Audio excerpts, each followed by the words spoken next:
Okay जी, बिस्मिल्लाहिर्रहमानिर्रहीम। सो आज हमारा जो टॉपिक है वो है CI/CD पाइपलाइन, ठीक है, यूजिंग AWS DevOps। सो कल भी काफ़ी बातें हुई हैं। मेरा ख्याल है आप लोग ने ऑडियो सुनी होंगी। मैंने व्हाट्सएप पे काफ़ी सारी शेयर की हैं। लोगों की क्यूरीज आ रही थी कि DevOps किस तरीके से क्या है। तो सबसे पहले तो हमें ये समझना है कि DevOps कैसे काम करता है। DevOps है क्या, DevOps टूल्स में क्या फ़र्क है, कितनी कैटेगरी होती है। सबसे पहले बेसिक्स आपको ये समझनी होंगी। जब ये बेसिक्स आप समझ लेंगे तो काम करना आपके लिए आसान हो जाएगा। सो हम उसी को लेते हुए चलते हैं और इसके ऊपर बात करते हैं हम लोग। सो DevOps, पहली बात तो ये कि किसी डायरेक्टली टूल का नाम नहीं है। DevOps एक कल्चर का नाम है जिसके अंदर आप अपने ऑपरेशंस को डेवलपमेंट के साथ इंटीग्रेट करते हैं और आप ऑटोमेट करते हैं उस चीज़ को, ताकि बार बार मैनुअल स्टेप्स या मैनुअल शैलो वर्क को करना ना पड़े। उसके लिए हम DevOps के कल्चर को यूज़ करते हैं अपने एनवायरनमेंट में। अब उस DevOps के कल्चर को यूज़ करने के लिए हमारे पास 3 कैटेगरी होती हैं, क्योंकि DevOps का जो आपकी पूरी इंफ्रास्ट्रक्चर जो चल रहा होता है वो 3 डिफरेंट कैटेगरीज़ के ऊपर बेस करता है। जिसमें एक आता है इंफ्रास्ट्रक्चर एज कोड, जिसमें सबसे पहले आप अपना इंफ्रास्ट्रक्चर क्लाउड के ऊपर लिखते हैं और उसको फिर चलाते हैं। कुछ ऐसी शक्ल होती है उसकी। ये विजुअल स्टूडियो कोड है और ये कोड आपके सामने एक लिखा हुआ है, ठीक है। तो ये जो कैटेगरी कहलाती है इंफ्रास्ट्रक्चर एज कोड, जिसको हम IAC कहते हैं। अब ये IAC ओपन भी मौजूद है और हर क्लाउड वेंडर का अपना मौजूद है। जैसे कि AWS में क्लाउड फॉर्मेशन है, गूगल में डिप्लॉयमेंट मैनेजर है, एजोर में रिसोर्स मैनेजर है, और उसके अलावा टेराफॉर्म के तौर पे यूज़ होता है HCL लैंग्वेज, हाशीकॉर्प कॉन्फ़िगरेशन लैंग्वेज जो होता है वो हम यूज़ करते हैं। सो ये पहली कैटेगरी हो गई आपकी, जिसके अंदर आप अपना क्लाउड की जो रिसोर्सेज हैं वो प्रोविज़न करते हैं कोडिंग की मदद से। इसीलिए इसको IAC यानी कि इंफ्रास्ट्रक्चर एज कोड कहा जाता है। दूसरी बात करते हैं हम लोग। दूसरी बात क्या है? दूसरी बात ये है कॉन्फ़िगरेशन मैनेजमेंट। जब भी आप कॉन्फ़िगरेशन मैनेजमेंट की बात करेंगे, इट मीन्स कि आप अपने एग्जिस्टिंग इन्वायरमेंट के अंदर कुछ चेंजेस लाना चाह रहे हैं। एग्जिस्टिंग इंफ्रास्ट्रक्चर में कुछ अपडेशन चाह रहे हैं, कुछ मॉडिफिकेशन चाह रहे हैं। वो चीज़ आपको आएगी कॉन्फ़िगरेशन मैनेजमेंट से। और जब आप थर्ड चीज़ की बात करेंगे वो होगी continuous integration and continuous delivery, जिसको आप CI/CD कहते हैं, जिसके अंदर आप अपना कोड एक सोर्स रेपोजिटरी पे रखते हैं और सोर्स रेपोजिटरी पे रखने के बाद आप जो है उसको लिंक करते हैं अपनी डेवलपमेंट या डिप्लॉयमेंट साइट पे, जहाँ से वो कोड को पिक करता है और पिक करने के बाद आपकी एग्जिस्टिंग एप्लीकेशन जो चल रही होती है उसमें जाके रीडिप्लॉय कर देता है। यहाँ पे फ़ायदा क्या आपको? यहाँ पे आपको फ़ायदा ये है कि आपने कोड लिख लिया, चला दिया। चलाने के बाद आपने उसको मज़ीद चेंजेस करने तो दोबारा से ख़ुद नहीं कुछ करना। आपने CI/CD का जो टूल्स हैं उनके उसको अटैच करके दे दिया और वो खुद बैक एंड पे ये सारे प्रोसेस सॉल्व कर रहा है, बट आप देख रहे हैं कि वो कैसे काम कर रहा है। सो ये चीज़ें आपको मिलेंगी DevOps के अंदर। मैं अपनी बात समझा पा रहा हूँ आप लोगों को? दोबारा रिपीट करते हैं कि आपके पास 3 कैटेगरी आती हैं। एक कहलाती है इंफ्रास्ट्रक्चर एज कोड की, दूसरी आती है कॉन्फ़िगरेशन मैनेजमेंट की, और तीसरी आती है कंटिन्यूस इंटीग्रेशन और कंटिन्यूस डिलीवरी की। हम जो काम करने जा रहे हैं वो कंटिन्यूस इंटीग्रेशन और कंटिन्यूस डिलीवरी में आता है, जिसके अंदर आपके पास अगर कोई अपनी एप्लीकेशन मौजूद है, अपनी कोई डेवलपमेंट, कोई CRM चल रहा है, कोई वेब एप्लीकेशन है, उसमें कोई चेंजेस आपने करनी है, सो उसके लिए आप इसको यूज़ करते हैं CI/CD को। ठीक है जी। अब हम आगे की तरफ चलते हैं और इसको देखते हैं कि इसको हम किस तरह से इस्तेमाल कर सकते हैं। सो स्लाइड्स की तरफ जाते हैं। CI/CD का इंट्रोडक्शन क्या है? हम अब जानते हैं कि रिसोर्स किस तरह मैनुअली क्रिएट होती है, प्रोग्रामेटिकली कैसे क्रिएट होती है, इलास्टिक बिन स्टॉक से कैसे होती है, बट मैनुअल स्टेप्स के अंदर गलती होने के चांसेस होते हैं। कैसे बचा जाए उनसे? क्या ऐसा किया जाए कि गलती होने का चांस ही ना हो हमारे पास? उसके लिए बहुत आसान तरीका है। उसके लिए आसान तरीका ये है कि ऑटोमेटिक किया जाए, किसी सोर्स रेपोजिटरी को यूज़ किया जाए और सोर्स रेपोजिटरी को यूज़ करने के बाद उसकी इम्प्लीमेंटेशन को सक्सेसफुल बनाया जाए। सो ये कोई एक डायग्राम आपके सामने आ रही है। इस डायग्राम को अगर आप देखिए तो डायग्राम के अंदर क्या आ रही है? AWS code commit, code build, testing है और प्रोडक्शन है, जिसको हम कोड डिप्लॉय कहते हैं। सो कोड कमिट से ये स्टार्ट है, सोर्स है, फिर इसमें बिल्ड है, फिर इसमें टेस्ट है, और फिर आखिर में प्रोडक्शन है।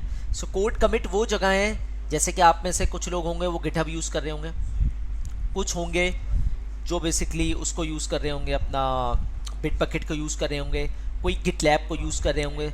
So every person have different choice, right. आपकी कंपनीज़ की डिफरेंट चॉइसेस होंगी, आपकी अपनी डिफरेंट चॉइसेस होंगी। सो आप इनको यूज़ करते हुए आगे चल रहे होंगे, ठीक है। ओके जी, मज़ीद आगे चलते हैं, कोड बिल्ड की बात करते हैं। कोड बिल्ड क्या है? जहाँ पे ड्राई रन होता है।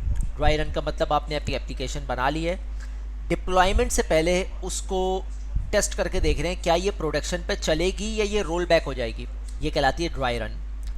थर्ड आती है टेस्टिंग। टेस्टिंग के लिए हम लोग जीरा या थर्ड पार्टी टूल्स का यूज़ करते हैं, और जब हर चीज़ की टेस्टिंग वगैरह मुकम्मल हो जाए तो आखिर में इसको डिप्लॉयमेंट करते हैं, या तो किसी फिजिकल सर्वर पे या वर्चुअल सर्वर पे या कंटेनर्स के ऊपर, इस डिपेंड कि आप क्या यूज़ कर रहे हैं, ठीक है। तो CI/CD टूल में जो हम यूज़ करेंगे वो code star, code commit, code build, code deploy और कोड पाइपलाइन, हम इनको यूज़ करेंगे। कोड स्टार की मैं मज़ीद बात करूँ, सो कोड स्टार क्या है? एक मैनेजमेंट डैशबोर्ड है जो आपको अलाउ करता है कि आप अपनी कॉन्फ़िगरेशन, रनिंग कॉन्फ़िगरेशन को, जो रनिंग कॉन्फ़िगरेशन है उसको देख सकें। कोड स्टार क्या करता है? Enable you to quickly develop, build and deploy application on AWS, ठीक है। AWS कोड स्टार क्या करता है? प्रोवाइड करता है unified user interface, enabling you to easily manage your software development activities in one place, एक जगह पे ऊपर कर रहा है। With AWS Code Star, you can set up your entire continuous delivery tool chain in minutes, allowing you to start releasing code faster, ठीक है ना। यानी कि कोड स्टार क्या करता है? इंटायर कोड कंटिन्यूस डिलीवरी की टूल चेन को मिनट्स में कॉन्फ़िगर करता है और आपको अलाउ करता है कि आप टेस्ट करवाएं और उसको डिप्लॉय करवा दें। अच्छा, AWS Code Star make it easy for you, for your whole team to work together securely, allowing you to easily manage access and add owners, contributors and viewers to your projects. So Code Star क्या करता है? Make it easy है आपके लिए for your whole team to work together securely, और allow करता है कि आप ओनर्स को ऐड कर सकें। हो सकता है आपकी एक डेवलपमेंट की टीम हो पूरी जो आपके साथ काम कर रही हो, सो आप अपने डेवलपर्स को ऐड कर सकते हैं, कंट्रीब्यूटर्स को ऐड कर सकते हैं, और अपने प्रोजेक्ट को व्यू भी कर सकते हैं आप। आगे चलते हैं मज़ीद, कोड कमिट की बात करेंगे। सो कोड कमिट क्या चीज़ है? कोड कमिट एक गिट बेस रेपोजिटरी है जहाँ पे आप अपना कोड लिख कर अपलोड करते हैं, और जो भी चेंजेस करेंगे वो आपको वहाँ पे नज़र आएगी कि पुरानी क्या चेंजेस थी, नई क्या चेंजेस है, और नई चेंजेस के अंदर किस तरह से वो काम हो रहा है। ये सारी चीज़ें आपको वहाँ पे नज़र आएंगी। आगे चलते हैं, कोड बिल्ड की बात करें। सो कोड बिल्ड क्या है? Code build is a fully manage continuous integration service that compiles source code, run test and produce software packages that are ready to deploy, ठीक है। सो कोड बिल्ड के अंदर क्या होता है? कोड को टेस्ट करते हैं, और टेस्ट करने के बाद डिप्लॉय करने से पहले टेस्ट करते हैं आया मेरा कोड चल भी रहा है या मुझे एरर दे रहा है। ये चीज़ आपको कहाँ मिलेगी? ये चीज़ आपको मिलेगी कोड बिल्ड के अंदर। चेंजेस और रन ये नहीं करेगा, ये सिर्फ ड्राई रन करेगा। ये चला के आपको बताएगा हाँ चल रहा है, बट एक्चुअल डिप्लॉयमेंट नहीं करेगा। ये एक्चुअल डिप्लॉयमेंट करेगा code deploy. So code deploy क्या करेगा? कोड डिप्लॉय बेसिकली आपके कोड को Amazon EC2, फारगेट या लैम्डा वगैरह के ऊपर डिप्लॉय करेगा, या आपकी ऑन प्रेमिसेस सर्वर्स हैं उनके ऊपर डिप्लॉय करेगा। सो AWS कोड डिप्लॉय क्या करेगा? Make it easy for you to rapidly release new features, help you avoid downtime during application deployment and handle the complexity of updating your application, ठीक है। ये तमाम काम कोड डिप्लॉय करेगा।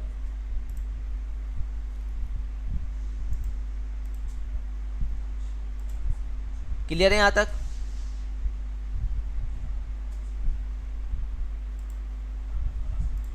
मजीद आगे चलते हैं, कोड पाइपलाइन की बात करते हैं। सो जाहिर सी बात है कि कोड कमिट, कोड बिल्ड और कोड डिप्लॉय मल्टीपल चल रहे होंगे। याकूब भी काम कर रहे होंगे, साद भी काम कर रहे होंगे, राशिद भी काम कर रहे होंगे, तो मल्टीपल पाइपलाइंस चलेंगी, ठीक है ना। आप मल्टीपल एप्लीकेशन को डिप्लॉय कर रहे होंगे तो डेफिनेटली मल्टीपल पाइपलाइंस आपको बनानी पड़ेंगी।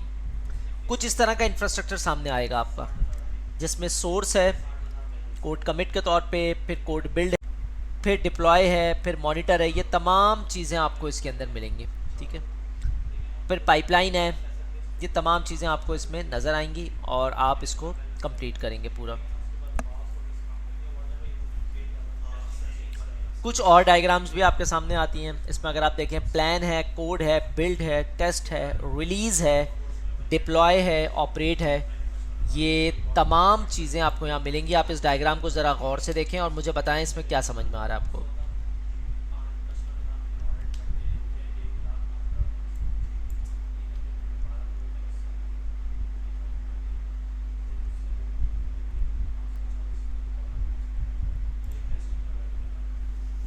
डायग्राम समझ में आ रही है आप लोगों को?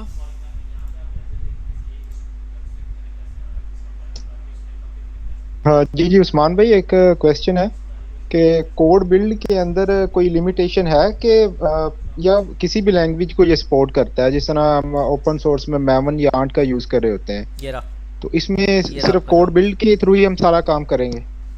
देखिए लैंग्वेज जहाँ तक सपोर्ट है वो तो आपके सामने लिखी हुई है, रूबी, नोट जेएस, जावा, पाइथन, पीएचपी, HTML5, फिर इसमें लैरावेल वगैरह भी आ जाती है, पीएचपी, लैरावेल और दूसरी चीज़ें। कोड बिल्ड तो एक टूल है, वो टूल सिंपल आपका ये काम करेगा कि आपको ड्राई रन करेगा, आपको आगे नहीं जाने देगा, प्रोडक्शन ख़राब नहीं करने देगा। वो कोड बिल्ड यहीं पे टेस्ट करके बताएगा कि भाई ये कोड आगे चलेगा भी या नहीं चलेगा। तो एक डमी, एक सैंड बॉक्स इन्वायरमेंट में वो चला के चेक कर लेगा उसको, उसके बाद वो आपको अलाउ करेगा कि वो आप आगे लेके जाएं और उसको मज़ीद डिप्लॉय करें आप। ये है कोड बिल्ड। गूगल इसको क्लाउड बिल्ड के नाम से जानता है।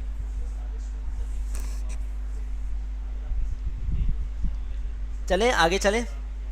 अब अगर कंटिन्यूस इंटीग्रेशन की बात करूं, कंटिन्यूस इंटीग्रेशन के लिए हम लोग जंकिन्स को भी यूज़ करते हैं, टेराफॉर्म को यूज़ करते हैं, शेफ है, ट्रैविस CI है, गिट है, कोड कमिट है। और कंटिन्यूस डिलीवरी के लिए जिसके ऊपर डिप्लॉयमेंट होती है उसमें हम कोड डिप्लॉय यूज़ करते हैं, लेमडा है, इलास्टिक बीन स्टॉक है, कंटेनर है, क्लाउड वॉच यूज़ हो रहा होता है, ये तमाम चीज़ें हैं। सो ये था हमारा CI/CD का प्रोसेस।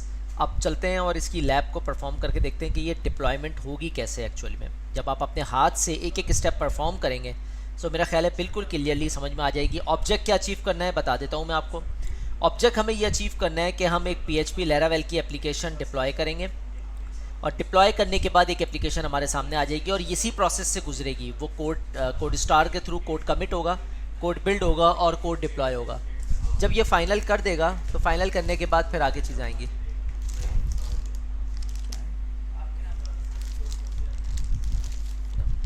तो आप लोग अकाउंट लॉगिन करें, मैं 5 मिनट में आ रहा हूँ, ठीक है ना। और उसको मैंने कमेंट वहाँ लिख दिया, लेकिन अगर मैंने अपने विजुअल स्टूडियो कोड पे जैसे यहाँ पे कोई कमिट किया चेंजेस, तो मुझे इसको पहले कोड कमिट से अटैच करना पड़ेगा। कोड कमिट से अटैच करने के बाद फिर मैं लेके चल सकता हूँ आगे, तो फिर वो काम करेगा।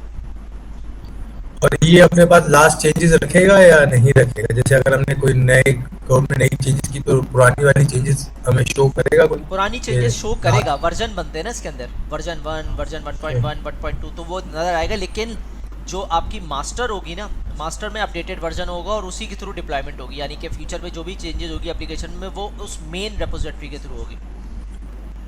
और अगर हम कोई मास्टर में चेंज कर दें, फिर किसी ने अगर गलती से मास्टर में चेंजेस कर दे तो गया वो काम से फिर गया। देखिए मैं जब 2018 में मैं US में काम करता था क्लाइंट के पास, तो हमारे पास एक डायरेक्टर थे हमारे, जो हम सबके ऊपर होते थे अवेलेबल। हम अपनी जो भी चेंजेस यहाँ करते थे ना, क्योंकि हम CI/CD पे तो नहीं करते थे, हम क्लाउड फॉर्मेशन पे वहाँ काम करते थे। तो क्लाउड फॉर्मेशन पे जो भी वहाँ काम करते थे वो हम कोड उसमें अपना एजोर डेवऑप्स हम वहाँ यूज़ करते थे, ये यूज़ नहीं करते कोड कमिट। तो एजोर डेवऑप्स अगर किसी ने यूज़ किया हो तो शायद आइडिया होगा, बिल्कुल इसी तरीके का वो भी काम करता है। सो एजोर डेवऑप्स पे करने के बाद हम उनके हवाले कर देते थे गिट, यहाँ पे गिट की कमांड चला के, गिट पुश की कमांड चला के उसको स्टेजिंग में डाल देते थे और उसको रिव्यू में डाल देते थे अपने डायरेक्ट उसमें सीनियर मैनेजर जो थे हमारे, जो डेवऑप्स के थे, वो उसको रिव्यू करके मास्टर में खुद डालते थे। हमें इजाज़त नहीं थी कि हम मास्टर के साथ मर्ज करें इसको। सर ये जो टॉम कैट में जार्स जो बनती हैं, इसको हम कह सकते हैं एज अ रिपोजिटरी? नहीं, जार्स तो मेरा ख्याल है अलग है। टॉम कैट के अंदर जो जार्स हैं वो तो मेरा ख्याल है इन्वायरमेंट वेरिएबल्स के साथ बनती है और वो उसकी DLLs के इक्विवेलेंट काम करती हैं, जहाँ तक मेरे इल्म में है। लेकिन शायद बेहतर आपको कोई डेवलपर बता सकता है। जार फाइल्स के बारे में। लेकिन ये है कि वो आपकी रेपोजिटरी नहीं है, रेपोजिटरी वही है आपकी जो आप गिटहब पे, बिट बकेट पे या जहाँ पे कहीं बना रहे हो। Thank you sir. ओके, चलिए आ जाए फिर। किसी का कोई सवाल तो नहीं है? आप लोग यहाँ पर आ जाएं प्रोजेक्ट के ऊपर सारे। यहाँ पर आ गए आप लोग? कोड स्टार खोल लिया आप लोग ने? कोड स्टार के साथ साथ आप चाहें तो यहाँ पे सर जी, जी जी बोलिए। ये दोबारा से बताइए कहाँ जाना है पहले शुरू में। आप बस AWS कंसोल पर आ गए आप, या जी फिर आगे। बस सर्च पे जी जाइए, ऊपर सर्च पे जाके कोड स्टार लिखते हैं तो एक टैब से कोड स्टार खोल लें, एक से कोड कमिट खोल लें, बस ये 2 टैब खोल लें।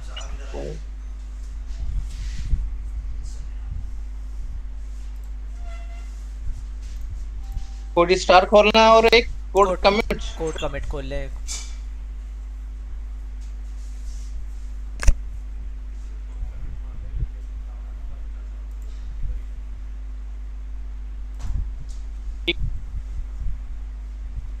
अगर मसला है तो उस रूम में जाके बैठ जाओ, कोई ऐसा मसला नहीं है।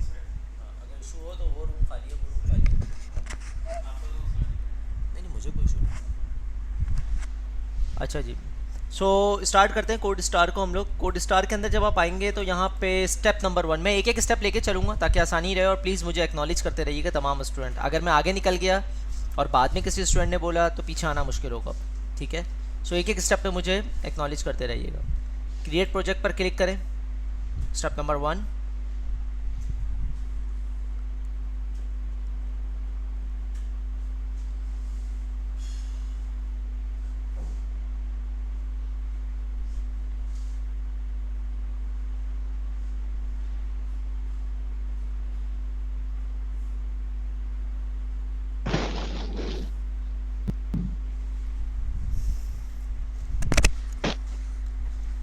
क्या वहाँ बैठे जा रहे हैं? आप आराम से वहाँ बैठिए। अच्छा जी, यहाँ पर आ गए सब लोग इस जगह पर। अब हम कोड स्टार पे बैठे। कोड स्टार क्या है? कोड स्टार वो मैनेजमेंट कंसोल है जो तमाम प्रोजेक्ट CI/CD के जितने भी प्रोजेक्ट चलाए, फॉर एग्जांपल मौज़म अगर हेड है, मौज़म के अंडर में सारे प्रोजेक्ट्स और पाइपलाइंस की चलना है, तमाम अपडेट्स, तमाम एप्लीकेशन को अपडेट करने की जिम्मेदारी मौज़म की है। तो मौज़म कहाँ बैठे होंगे? मौज़म बैठे होंगे कोड स्टार के ऊपर, जहाँ से वो एक एक पाइपलाइन, एक एक डिप्लॉयमेंट्स को मॉनिटर कर रहे होंगे।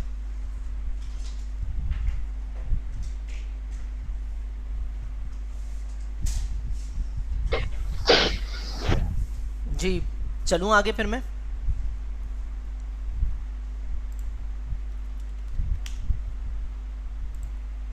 मुझे बकिया लोगों का जवाब नहीं आ रहा भाई। जी बिल्कुल, सेशन रिकॉर्ड हो रहा है, डोंट वरी। मैं एक एक वीडियो को रिकॉर्ड कर रहा हूँ, लेकिन आप लोग ने रिमाइंड कराना है कि मैं अपलोड कर दूँ, ठीक है? वो सर राफ़ी का शायद कोई अलग से फोल्डर है, तो मुझे क्लास के जी बाद सर, चलिए आगे। ठीक है ना? अच्छा जी, यहाँ पे अगर आप गौर कीजिए तो यहाँ पे आपके पास बहुत सारी एप्लीकेशन आ रही है, एक्सप्रेस, पाइथन, Node.js, स्क्रिल, ठीक है ना? ये बहुत सारी आ रही है। .NET अगर आपको देखनी है तो .NET भी आपको यहाँ से मिल जाएगी, आपको ढूंढना पड़ेगा यहाँ पे .NET की एप्लीकेशंस को। यहाँ पे देखें सर्विसेज आ रही हैं, एप्लीकेशन टाइप आ रही हैं, प्रोग्रामिंग लैंग्वेज आ रही है। प्रोग्रामिंग लैंग्वेज में देखें .NET मुझे यहाँ नज़र नहीं आ रही, तो मौज़म शायद .NET मेरा ख्याल है सपोर्ट नहीं कर रहा है यहाँ पे,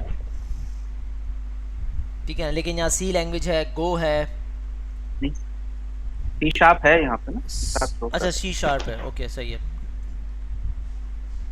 नहीं, एक डायरेक्ट .NET आती है सिंपल, वो डायरेक्टली यहाँ मुझे नज़र नहीं आ रही कि ये सपोर्ट कर रहा हो। वो तो फ्रेमवर्क है ना, .NEट तो फ्रेमवर्क है। C# एक लैंग्वेज है, ये प्रोग्रामिंग लैंग्वेज इस तरह से ओके। नहीं है यहाँ पे। अच्छा जी, तो हम लोग यूज़ करेंगे यहाँ पे Laravel को। तो आप यहाँ पे लिखिएगा, मैं इसको सेकंड पेज पे जाता हूँ, सेकंड पेज आ गया, थर्ड आ गया, ओके ये रहा। फोर्थ पेज पे जब आप आएंगे तो फोर्थ पेज पर एक एप्लीकेशन आ रही है आपकी Laravel की, PHP Laravel। इसको सेलेक्ट कर लें आप लोग, PHP Laravel को।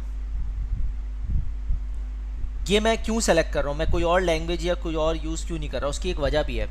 बेसिकली मेरा काम सिर्फ CI/CD को चलवाना नहीं है आपसे, बल्कि मैं बाद में अभी चलाने के बाद हम सेकेंड फेज़ पर जाएंगे जिसमें हम एप्लीकेशन के अंदर एज अ डेवलपर चेंजेस भी करेंगे। अब प्रॉब्लम ये होती है कि अब बकिया जो लैंग्वेज है उसके अंदर हमें ढूंढना पड़ेगा कि कहाँ चेंजेस करनी है। अगर गलती से कुछ गलत चेंज कर दिया तो चलती हुई एप्लीकेशन भी बंद हो जाएगी।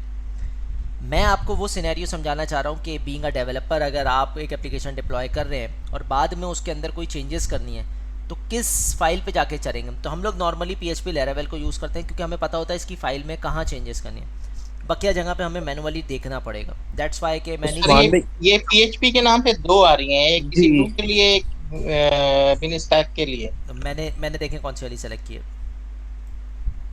ठीक है, आपने EC2 के लिए की। यस, हम EC2 पे जाएंगे और तमाम लोग मेक श्योर करें कि वो PHP Laravel को ही सेलेक्ट करें, कोई और सेलेक्ट ना करें। उसकी वजह मैंने बता दी है। अगर किसी को स्टिल डाउट हो कि हम सिर्फ यही क्यों सेलेक्ट कर रहे हैं तो दोबारा पूछ सकता है, मैं दोबारा रिपीट कर देता हूँ सबको। जी उस्मान भी EC2 क्यों सिलेक्ट किया है और हम इलास्टिक बीम क्यों नहीं कर सकते? नहीं, इलास्टिक बीम भी कर सकते हैं। हम एक समझने के मेथडोलॉजी लेके चलना चाह रहे हैं ताकि तमाम स्टूडेंट एक ही चीज़ को फॉलो करें। अगर हम बीन स्टॉक करेंगे तो प्योर सबको बीन स्टॉक करना पड़ेगा, अगर हम EC2 करेंगे तो सब EC2 पे यूज़ करें। दैट्स वाई कि मैं EC2 को लेके चल रहा हूँ ताकि सर ये थोड़ा सा ये बता दीजिए कि ये एप्लीकेशन जो है अगर बिनस्टैक में यूज करनी है तो कहाँ यूज करनी है, और EC2 आप यूज कर रहे हैं तो क्यों कर रहे हैं? देखें, इस EC2 या बीन स्टॉक से तो कोई फ़र्क नहीं है। आप चाहें तो बीन स्टॉक यूज़ कर लें, बट मैं पूरी क्लास को असल में एक साथ लेके चलना चाह रहा हूँ, इसलिए मैं EC2 ले रहा हूँ। आधे स्टूडेंट अगर EC2 करेंगे, आधे बीन स्टॉक करेंगे तो वो स्टक हो सकते हैं, और मैं अगर EC2 पे बैठा हुआ तो EC2 के स्टूडेंट तो मेरे साथ निकल जाएंगे लेकिन बीन स्टॉक वाले स्टक हो जाएंगे। सो इसमें कोई हार्ड एंड फास्ट नहीं है कि आप कौन सी यूज़ कर रहे हैं। सिंपल है। आप लोग ने बीन स्टॉक पढ़ लिया या अभी पढ़ना है आप लोगों ने? पढ़ना है उस्मान भी अभी। अच्छा, सो बीन स्टॉक क्या है? बीन स्टॉक एक ऑटोमेटेड इन्वायरमेंट आपको देता है कि आप मैनुअली अपना फ्रेमवर्क ना डालें। आप में से बहुत सारे लोग होंगे जो लिनक्स साइट के होंगे, बहुत सारे लोग विंडोज़ के होंगे। तो हम करते क्या हैं, कुछ याद है? जब आपके ऑफिस में कभी आता है काम कि जी मुझे एप्लीकेशन डिप्लॉय करनी है, तो आप में से बहुत सारे लोग पहले अपाची करते होंगे, बहुत सारे लोग पहले IIS इंस्टॉल करते होंगे, उसके बाद उस फाइल को कहीं रखते होंगे, उस फाइल का पाथ देते होंगे। करते हैं ऐसा या नहीं करते? जो भी लिनक्स साइट के आप लोग हैं या विंडोज़ साइट के हैं, मेरा ख्याल है मुझ समेत तमाम लोग ये चीज़ फॉलो करते होंगे।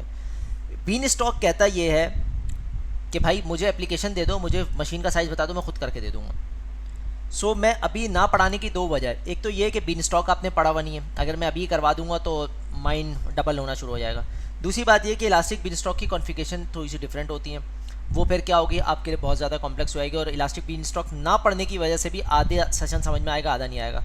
तो मुझे CI/CD पूरा तसल्ली से समझाना है, सो मैं फोकस कर रहा हूँ EC2 पे। EC2 आप लोगों ने पढ़ लिया है, मतलब मशीन्स वगैरह बना ली हैं, लिनक्स की, विंडोज़ की, और ये सब बना लिया है। लोड बैलेंसर भी बनाया होगा, ऑटो स्केलिंग भी बनाई होगी, ठीक है ना, ये तमाम चीज़ें, ठीक है। अच्छा, मैंने आज के सेशन में गूगल के सेशन में तो बता दिया था, मैं आप लोगों को ही बता देता हूँ। मैंने 2018 में प्रोफेशनल पास किया है, बट चलिए ठीक है, मैं वेट करता हूँ आप लोग यहाँ तक पहुँच जाएँ, फिर आगे चलते हैं इसको। जो पहुँच चुके हैं वो सिर्फ व्यू एप्लीकेशन पे क्लिक करें और अलग टैब पे इनकी एप्लीकेशन कुछ इस तरह से आ जाएगी सामने।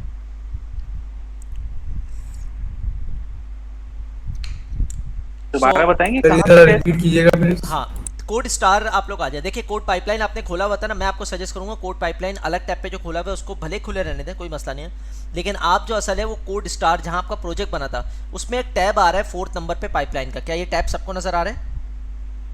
पहला तो मुझे ये सवाल दें। जी आ रहा है। इसी टैब के अंदर देखें आपको आपके तमाम प्रोसेस नजर आ जाएंगे। मैं नहीं चाहूंगा कि अलग टैब खोल के आप लोग कंफ्यूज हो, आप एक ही टैब पे रहें, मतलब एक ही अपने ब्राउजर के सेशन पे रहें और वहां से तमाम देख लें। और इसके ऊपर टॉप राइट पे एक बटन आ रही है व्यू एप्लीकेशन, इसको जब क्लिक करेंगे ना तो जो एप्लीकेशन इसने डिप्लॉय किए ना वो खोलकर सामने आ जाएगी आपके सामने।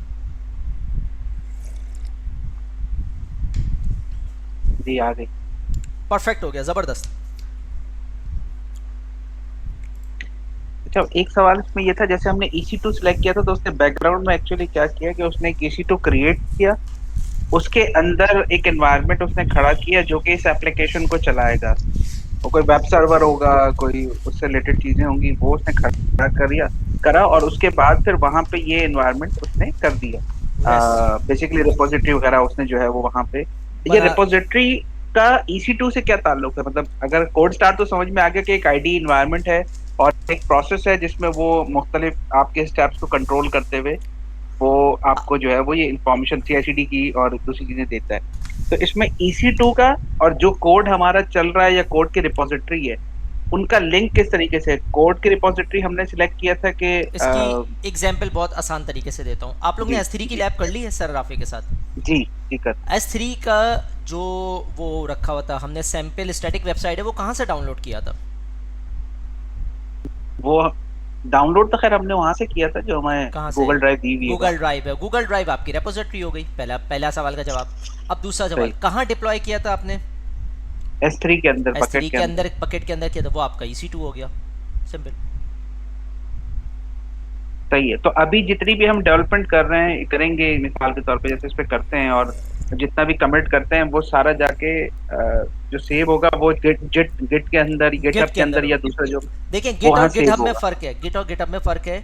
ये चीज़ मैं यहाँ नहीं पढ़ा पाऊंगा आपको, क्योंकि ये कि बहुत ज़्यादा डिटेल से टॉपिक है, लेकिन मैं 2 लफ्ज़ों में इसको ख़त्म करने की कोशिश करता हूँ। गिटहब वो जगह है जहाँ पे सारा कोड सेफ होता है। जैसे हमारा कोड कमिट है जिसने सारा डाटा अपने पास रखा हुआ है, ये देखें, ये रेपोजिटरी आ गई। हर कोड कमिट या हर जगह सोर्स रेपोजिटरी होती है। मेरी रेपोजिटरी है, रेपो है, जहाँ मेरा तमाम डाटा रखा है। ज़ाहिर है एप्लीकेशन है, तो बहुत सारे लोगों का पहले भी सवाल था, हो सकता है, पता नहीं आप लोग का हो भी सकता है, नहीं भी हो सकता। लोग कहते हैं यार एप्लीकेशन तो सिर्फ एक एक्जी फाइल होती है। हकीकत में वो एक्जी नहीं होती ना भाई, कोड होता है उसको पूरा कोड होगा ना, जिसको हम कहते हैं बिल्ड पैक। अगर मैं डेवलपर की ज़बान में आपसे बात करूँ, वो बिल्ड पैक होता है। Build pack is actually the combination of all DLL files, images, और उसमें जो कोड लिखे हुए हैं, कोड के लिंक्स हैं, वो तमाम के तमाम अलग अलग फोल्डर्स में ना, तभी तो मिलकर चल रहे हैं। तो वो जो पूरा कोड है वो एक सोर्स कोड की सूरत में मौजूद है ना, वो तमाम का तमाम आपका किसी ना किसी रेपोजिटरी में होगा। AWS की नज़र में वो कोड कमिट कहलाता है। हम मैनुअल AWS से बाहर बात करें तो हम गिटहब को यूज़ करते हैं, कुछ लोग बिटबकेट को यूज़ करते हैं, कुछ लोग गिटलैब को यूज़ करते हैं, कुछ लोग SVN को यूज़ करते हैं या नहीं करते? क्योंकि आप सब मुख्तलिफ़ कंपनी से ताल्लुक़ रखते हैं और मुख्तलिफ़ सॉफ्टवेयर हाउसेज, मुख्तलिफ़ कंपनीज़ में मुख्तलिफ़ बेस्ट प्रैक्टिस फॉलो की जा रही होती है। मैंने एजोर डेवऑप्स यूज़ किया है, मैंने कोड कमिट यूज़ किया है, मैंने बिटबकेट यूज़ किया और मैंने गिटहब, चारों यूज़ किए। ठीक है, तो यहाँ पे आपके पास कोड कमिट है, तो कोड कमिट वही है जहाँ कोड रखा रहता है। अब आती है CD की बारी। यहाँ तो इंटीग्रेशन है, जो अब्दुल समद ने सवाल किया था, सर नया कोड में चेंज करूँगा क्या वो वर्जन बन जाएगा? बिल्कुल बन जाएगा, यहीं पे बनेगा वो जो हम कमिट करेंगे यहाँ पे। अच्छा, हम तो नॉर्मली यहाँ कंसोल से काम करेंगे। बेस्ट प्रैक्टिस ये होती है कि आप अपने कोड कमिट का जो क्लोन वगैरह है, वो क्लोन वगैरह आप यहाँ विजुअल स्टूडियो से अटैच कर दें और यहाँ से अपनी एप्लीकेशन को पुश करें आप, तो वो यहाँ आ जाएगी। ये है सही तरीका। उसके बाद जब ये फाइनल हो जाता है आपका सारी चीज़ें, तो फिर आप यहाँ पे एक ऑप्शन आता है जो अभी हमने शायद छोड़ भी दिया, रिलीज़ चेंज। वैसे तो खुद कर देता है 2 मिनट के बाद, हमने करना नहीं पड़ता, लेकिन अगर नहीं कर रहा, रिलीज़ चेंज करेगा क्या? जो भी अपडेटेड कोड यहाँ होगा ना, उसको खींच के लाएगा, यहाँ पे टेस्ट करेगा और डिप्लॉयमेंट शुरू कर देगा। ये होता है CD, सेकंड वाला। CI/CD लफ्ज़ पढ़ रहे हैं ना हम लोग, तो जो CD है, कंटिन्यूस डिप्लॉयमेंट, वो यही है। इसने कंटिन्यूस इंटीग्रेट किया यहाँ पे CI, और ये आया यहाँ पे कंटिन्यूस डिलीवरी। तो पहला पार्ट तो हम ऑलरेडी CI के थ्रू कर चुके हैं। सेकंड पार्ट जो है CD, वो यहाँ आया, इसने ड्राई रन किया, टेस्ट किया और एक्चुअल डिप्लॉय कर दिया। तो ये है पूरी डेफिनेशन CI/CD की जो हम देख रहे हैं इसको। अपने डिफरेंस बता रहे थे ना, गिटहब और हाँ सॉरी, अच्छा, गिटहब जो है वो है जहाँ पे सोर्स रेपोजिटरी है, जहाँ पे डाटा रखते हैं। लेकिन मैं यहाँ से जब पुश करूँगा, चाहे मैं गिटहब में पुश करूँ, चाहे मैं कोड कमिट में पुश करूँ, चाहे मैं एजोर डेवऑप्स में, मैं जो कमांड्स रन करूँगा उसको पुश करने के लिए वो गिट की कमांड्स होंगी। Git commit, git stage, git branch, इस तरह की कमांड्स होंगी। सो मैं सजेस्ट करूँगा कि आप लोग थोड़ा सा जो है गिट को ज़रूर नेट से पढ़ें। 2018 में मैंने पहली दफ़ा गिट को पढ़ा था, ठीक है ना। मुझे अपने क्लाइंट को कुछ डिलीवरी देनी थी और मेरे ऊपर काफ़ी लोड था गिट पढ़ने का, तो मैंने YouTube से एक आधे घंटे की वीडियो निकाली थी, बहुत अच्छी वीडियो थी। उसने मुझे 10-12 कमांड्स बता दी कि करना क्या है, गिट ब्रांच कैसे बनेगी, गिट पुल कैसे बनेगा, कैसे काम होगा, वो सारी चीज़ें उसने बता दी और मैं उसको करना शुरू कर दिया मैंने।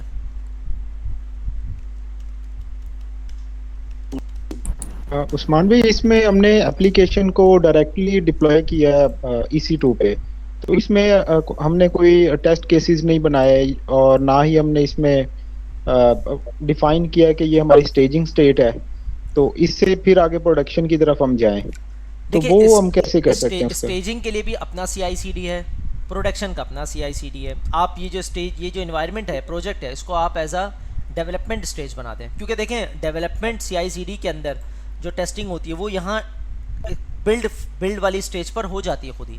CI/CD में हम डेवलपमेंट स्टेज अगर अलग बनानी है ना, तो वो अपना CI/CD का प्रोसेस लेके चलेगा, प्रोडक्शन अपना चलेगा। यानी कि आसान ज़बान में ये जो हम प्रोजेक्ट बना रहे हैं, प्रोजेक्ट 2 दफ़ा बनाएंगे। इसका नाम रखेंगे Usman project dev, Usman project production, क्योंकि ये प्रोसेस तो इसी तरह चलेगा। लेकिन आप एक जगह अगर टेस्ट कर रहे हैं और आप बनाना चाहते हैं तो आप 2 अलग अलग प्रोजेक्ट बना लें, वरना इसकी ज़रूरत नहीं है, क्योंकि ये जो कोड बिल्ड है ना, ये वही काम कर रहा है।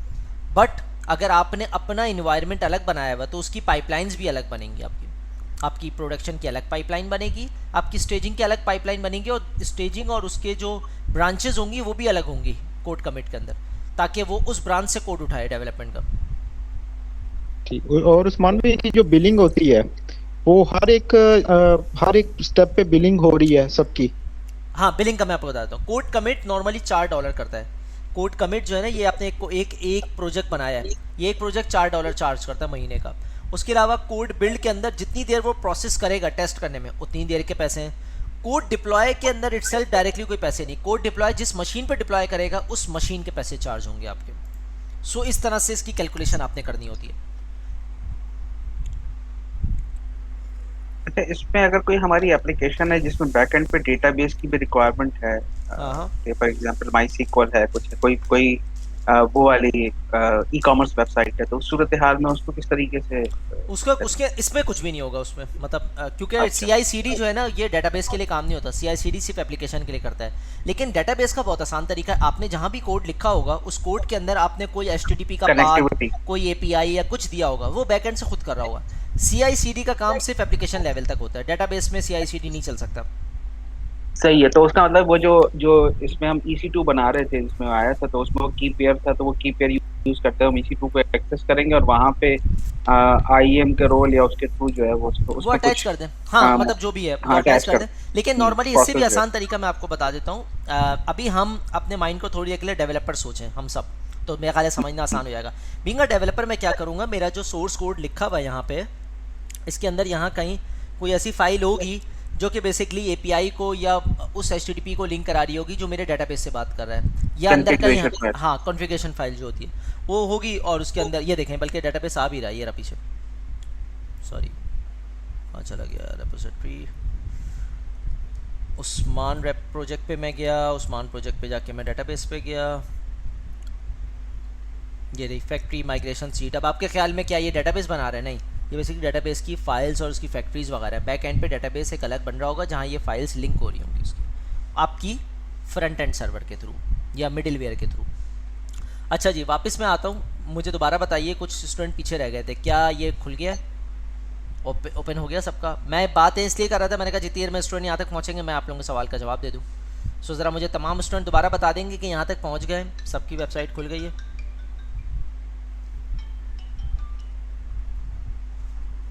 सर मेरा एक सवाल आपसे खुद ब खुद एडजस्ट कर देता है।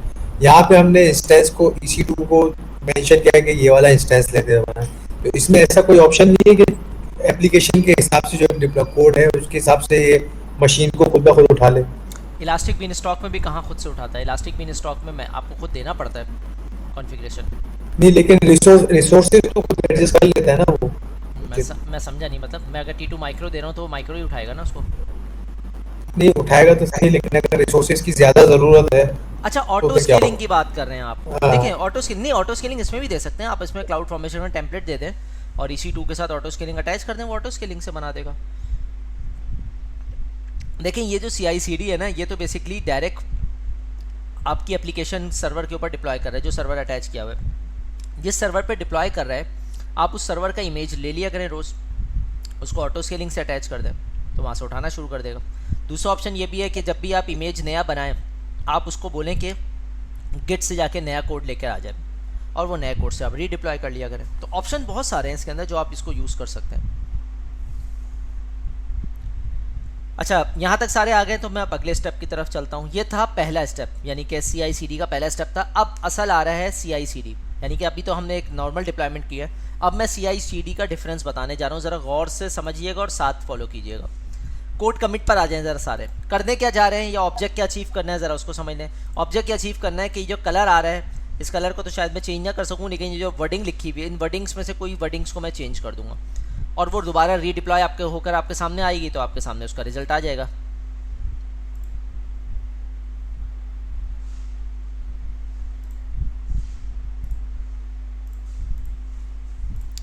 तो मैं आगे चलता हूँ यहाँ पे, और यहाँ पे PHP Laravel था। कोड कमिट पर आ गए हैं सारे, मुझे काफ़ी सारे लोगों के प्रोजेक्ट्स नज़र आ रहे हैं। कोड कमिट पर आप लोग अपने प्रोजेक्ट के अंदर आ जाएं ज़रा। कोड स्टार को ऐसे ही खुले रहने दीजिएगा, क्योंकि मैं दोनों को इकट्ठे दिखाना चाह रहा हूँ। ये एज इट इज़ खुला रहेगा और आपके अपने कोड कमिट के अंदर आप इस तरह आ जाएं, और तीसरी एप्लीकेशन यहाँ खोल कर रखें। ये 3 टैब मुझे खुले हुए नज़र आने चाहिए तमाम स्टूडेंट्स के, और मुझे एक्नॉलेज कीजिए अगर खुल गया है, ओपन होगी सही चीज़ें तो।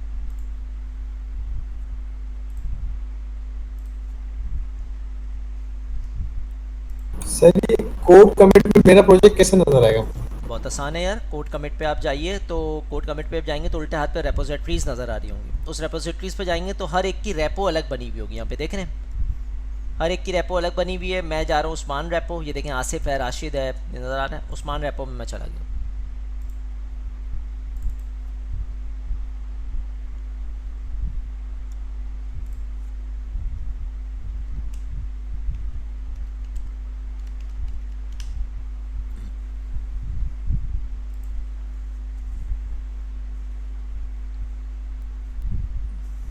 जी आ गए यहाँ तक। अब इसके बाद कहाँ जाना है हमें? रिसोर्सेज पर जाना है।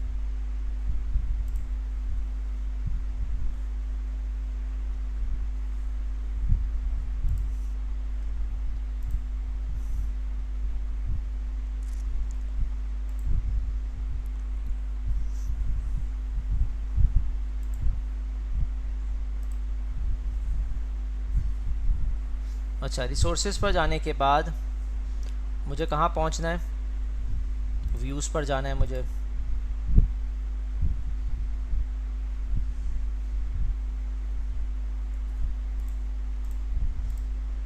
यहाँ तक आ गए सारे।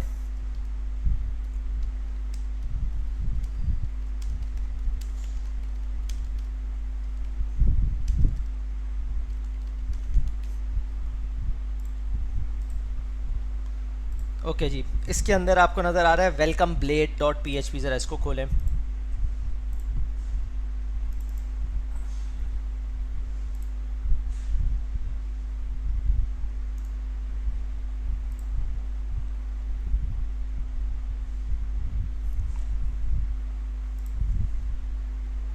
ओके जी, खोलने के बाद अब आपने क्या करना है? ऊपर क्या एडिट की बटन नज़र आ रही है सबको? एडिट की बटन दबा दीजिए।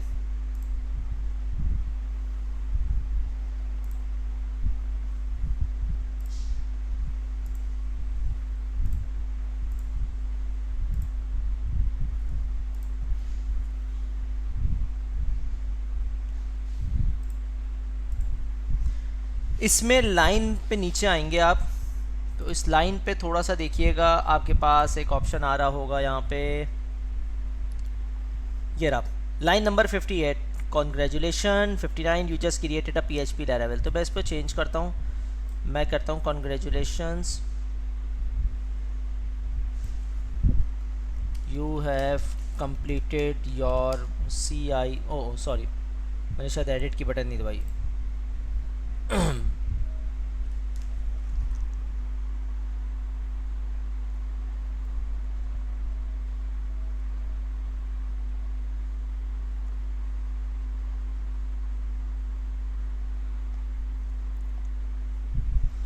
अच्छा, इसके अंदर आता हूँ मैं। You just created a, sorry, you just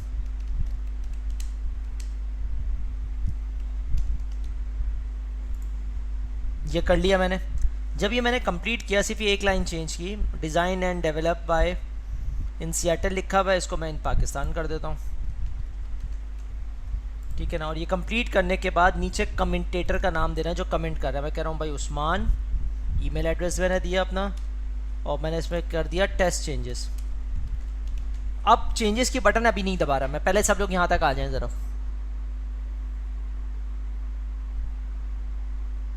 Usman भाई दोबारा बताएंगे क्या चीज़ दोबारा बताएं आप? एक्चुअल बताएं। इस मैंने पेज तो पे कैसे आएंगे, क्योंकि मैं डीसी हो गया था। ओहो, काफ़ी पीछे रह गया आप, इसीलिए मैं कह रहा था भाई एक एक स्टेप पे मुझे रोक के पूछें, अगर मैं आगे निकल गया तो पीछे आना मुश्किल होगा मेरे लिए। सर तो जी यहाँ इंटरनेट का पे इशू था ना। नहीं, मैं आपको दोबारा बता रहा हूँ। मुझे सिर्फ अब ये बताएं कि अभी आप खड़े हुए कहाँ पर हैं? हेलो। मैं वेब पेज पे खड़ा हुआ हूँ। ओके, आप कोड कमिट वाला ऑप्शन खोलिएगा याकूब भाई अपना अलग टैब पे, उसमें रेपोजिटरी पर आ जाइएगा। रिपोजिटरी, ठीक है। रेपोजिटरी पे आने के बाद आपने करना ये है कि आप अपने रेपोजिटरी पे क्लिक करें और उसके कोड के अंदर आ जाएं। आप अपना माइक म्यूट कर लें और मुझे मैसेज पे लिख लिख के बताते रहें, आप काम आसान हो जाएगा हमारे लिए। ठीक है ना, मुझे हर स्टेप पर आपकी एक्नॉलेजमेंट चाहिए याकूब भाई, एक एक स्टेप पर आप मुझे यस का मैसेज करेंगे, ठीक है, ताकि आप हमारे साथ सिंक हो सकें।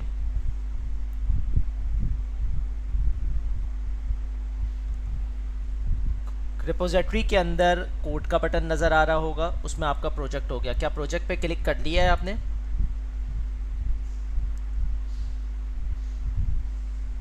मेरा ख्याल है शायद दोबारा डिस्कनेक्ट हो गए हैं याकूब भाई। हेलो याकूब भाई, मेरी आवाज़ आ रही है आपको?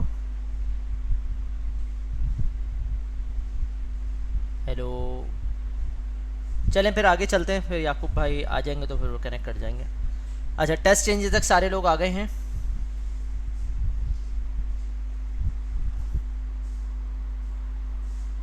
सर ये टेस्ट चेंजेस का बटन किस तरफ आएगा?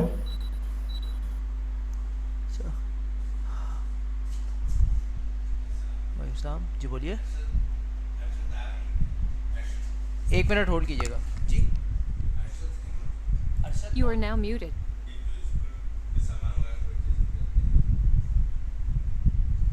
आप कहाँ से आए हैं, मैं समझ नहीं पा रहा हूँ आपको।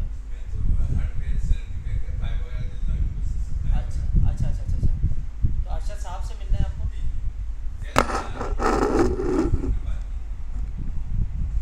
वो आ गए, बाहर खड़े हैं अरशद साहब। You are now unmuted. अच्छा जी, तो याकूब कोई सवाल कर रहा था मेरा ख्याल है, याकूब और बकिया लोग सर- कहाँ तक पहुँचे हैं? सर ये टेस्ट चेंजेस का बटन किधर आएगा? मैं जब ये कर रहा हूँ तो मेरे पास ये ग्रीन टेस्ट वाला ऐसा ऑप्शन नहीं आ रहा। एक मिनट, मैं एक काम करता हूँ,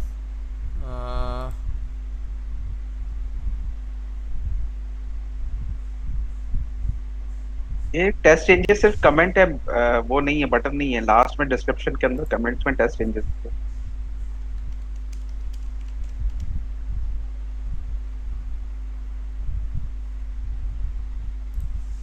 अच्छा जी, इसमें जो है काफ़ी सारे लोग मुझे आगे पीछे नज़र आ रहे हैं। याकूब भाई मेरा ख्याल है डिस्कनेक्ट हो गए हैं शायद, उनका कोई मुझे रिप्लाई नहीं आया अभी तक। मुझे बताइएगा कि अब्दुल समद आप कोड कमिट तक आ गए?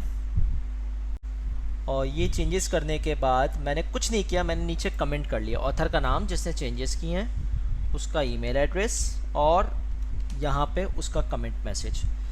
जब ये मैं कमेंट करके जैसे ही कमेंट करूँगा, आप थर्ड वाले कॉलम पे यहाँ पे देखिएगा, इस वाले पे, कि ये सोर्स रेपोजिटरी दोबारा से स्टार्ट हो जाएगी अपडेट करना। क्या मैं कमेंट कर सकता हूँ? सब साथ में है, क्लिक कर दिया मैंने। अब ये कमेंट चेंजेस कर रहा है, अब आप देखिएगा थोड़ी देर में यहाँ करेगा। अगर नहीं करता तो हम रिलीज चेंज की बटन दबा देते हैं, अदरवाइज वो यहाँ से खुद कर लेगा।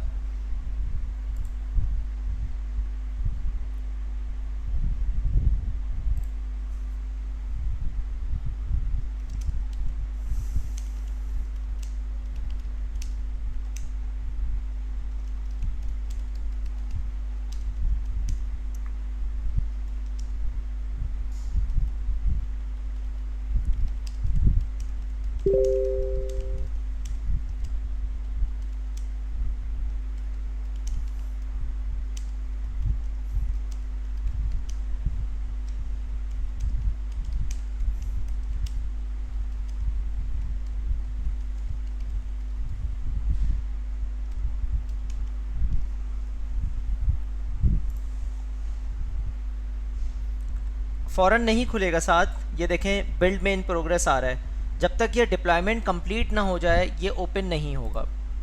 डिप्लॉयमेंट कंप्लीट होने दें, उसके बाद वो खुल जाएगा, ठीक है।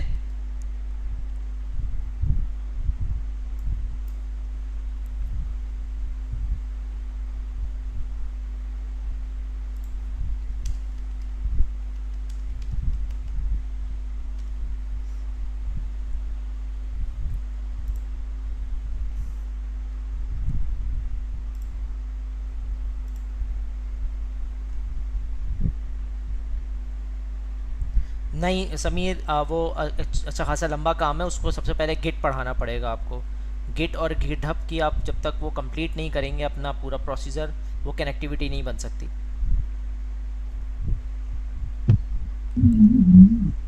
उस्मान भाई एक क्वेश्चन ये पूछना था जी कि पूछें। हम जो एप्लीकेशन जो डिप्लॉय कर रहे हैं वो डायरेक्टली EC2 इंस्टेंस पे है, हाँ तो हाँ उसने जो वेब सर्वर लिया है वो खुद ब खुद उसने पिक कर लिया है। तो फॉर एग्जांपल हम चाहते हैं कि ये एप्लीकेशन जो है वो Nginx सर्वर पे चले, तो ऐसा पॉसिबल है? हम इसमें कुछ चेंजिंग वगैरह कर सकते हो उसमें फिर सर्वर के ऊपर जाके? डेवलपमेंट साइट पे आपको करनी पड़ेगी। इसके अंदर असल में हमने सैम्पल कोड उठाया है, सैम्पल कोड होने की वजह से इसने क्लाउड फॉर्मेशन का एक टेम्पलेट चूज़ किया हुआ है। आप मैनुअल डिप्लॉयमेंट कर सकते हैं अगर आप अपना क्लाउड फॉर्मेशन का टेम्पलेट लिख के पूरा रेडी कर दें और इसको प्रोवाइड कर दें इसकी एप्लीकेशन कोड के साथ, तो वो उसके ऊपर डिप्लॉयमेंट शुरू कर देगा।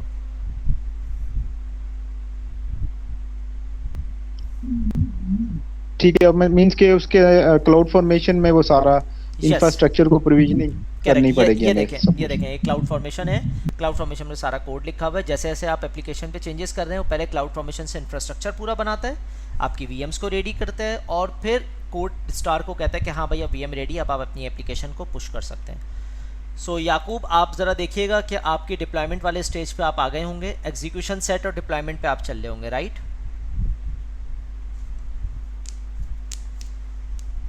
आप लोगों के पास दो टैब खुले हुए होंगे, एक कोड कमिट का होगा जिसमें ऊपर टैब लिखा होगा और एक कोड स्टार का होगा याकूब, जिसके अंदर आपके पूरी पाइपलाइन के प्रोसेस आ रहे होंगे। ठीक है, अच्छा ये पार्ट डेवऑप्स का है। अगर आप वाकई में डेवऑप्स सीखना चाहते हैं, क्योंकि डेवऑप्स में दो आते हैं, एक नॉर्मल डेवऑप्स और एक क्लाउड डेवऑप्स। अगर क्लाउड डेवऑप्स की तरफ आपको अपना कैरियर स्टार्ट करना है तो उसके लिए आपको AWS, एजोर, लिनक्स और डेवऑप्स, ये चारों कोर्स करने पड़ेंगे एक अच्छे डेवऑप्स इंजीनियर के लिए। ये याद रखिएगा, क्योंकि जितनी भी जॉब्स आती हैं वो कोर्स देख कर नहीं आती, ना सर्टिफिकेशन देख कर आती हैं कि आपने कितने एग्ज़ाम पास किए हैं, वो ये देख कर आती हैं कि कस्टमर का काम क्या है या उसकी रिक्वायरमेंट क्या है। इसी तरीके से अगर आप नॉर्मल डेवऑप्स भी कर रहे हैं, सो नॉर्मल डेवऑप्स में भी आपको जंकिन्स, क्यूबिनिटीज़, डॉकर, इनके बारे में पता होना चाहिए। मान भाई, अभी इको आ रहा है आपके पास? इको कम है, ख़त्म नहीं हुआ, लेकिन बोलिए। अच्छा, ये कह रहा हूँ मैंने चेंजेस कर ली, वो मैसेज आपको मैंने दिया है कि जनाब ये मैसेज आ रहा है मेरे। नहीं, मैं वही तो मैं आपको बता रहा था कि याकूब भाई, क्या आपको कोड स्टार पे पाइपलाइन नज़र आ रही है? आपका कोई रिप्लाई नहीं आया मुझे वहाँ पे। पाइपलाइन? आपको एक अलग टैब खुलवाया था कोड स्टार पे दूसरे स्टूडेंट्स के साथ, क्या वो टैब आपने खोला हुआ था और उस टैब पे एक पाइपलाइन का ऑप्शन था, क्या वो पाइपलाइन नज़र आ रही है आपको? पाइपलाइन बिल्कुल नजर आ रहा है। उसी पाइपलाइन के अंदर लास्ट में देखिएगा सोर्स ग्रीन कलर का होगा आपका, फिर बिल्ड चल रहा होगा, क्योंकि ऑटोमेटिक डिप्लॉयमेंट है ना, जैसे जैसे आप चेंजेस कर रहे होंगे वैसे वैसे डिप्लॉयमेंट प्रोसेस हो रही होगी आपकी। तो जैसे ही आपने यहाँ चेंजेस किया, कमिट टू मास्टर हुआ, जैसे ही मास्टर पे कमिट हुआ, इसने यहाँ अपना काम स्टार्ट कर दिया। इसने दोबारा से कोड कमिट टेस्ट किया, कोड बिल्ड के ऊपर उसकी टेस्टिंग की एप्लीकेशन की कि हाँ याकूब ने एप्लीकेशन बिल्कुल सही लिखी है, और उसके बाद वो डिप्लॉय की तरफ आ गया। और डिप्लॉय पे ये ब्लू कलर का निशान है, इसका मतलब ये इन प्रोग्रेस है, अभी ये काम चल रहा है। तो क्या ये चीज़ नज़र आ रही है आपको? आपका कौन सा वाला स्टेज चल रहा है अभी? डिप्लॉयमेंट वाला चल रहा है या बिल्ड वाला चल रहा है आपका?